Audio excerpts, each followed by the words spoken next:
In today's video, I'm going to teach you how to find clean Cloudflare IP. If you're using Cloudflare to protect and accelerate your site, clean Cloudflare IPs are the addresses that belong to Cloudflare's network and do not reveal your origin server. Knowing where to find them helps with things like allow listing in your firewall, confirming that traffic is proxied, and keeping your real server IP private. Start by signing into your Cloudflare dashboard.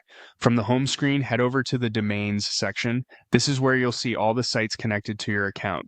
Choose the domain you want to check. Once you're on that domain's overview page, open the DNS area. That's where all of your DNS records live. Inside DNS, look at your records list. Focus on our records and CNAME records, since those are the ones that point traffic. These records determine where visitors are sent. If you're using Cloudflare's proxy, an A record may show your origin inside the dashboard, but the public will see a Cloudflare address instead. A quick tip: the proxy status indicator is helpful context. An orange cloud means traffic is going through Cloudflare, which masks your origin. A gray cloud means DNS only, which exposes your origin and won't provide a clean Cloudflare IP to the public. You don't need to change anything here for this walkthrough, but keep that distinction in mind as you review your setup.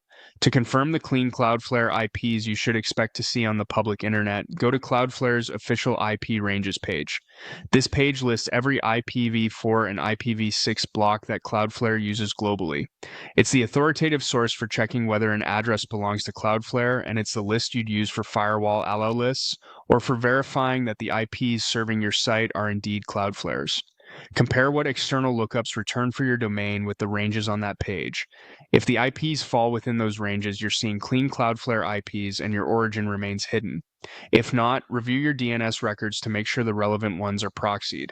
Also note that only A and C name records are relevant here. Records like MX and TXT won't map to Cloudflare's proxy IPs. Finally, because Cloudflare occasionally updates these ranges, it's a good idea to revisit the IP ranges page periodically or subscribe to their update methods. That way your allow lists and documentation stay accurate and your origin stays protected behind clean Cloudflare IPs.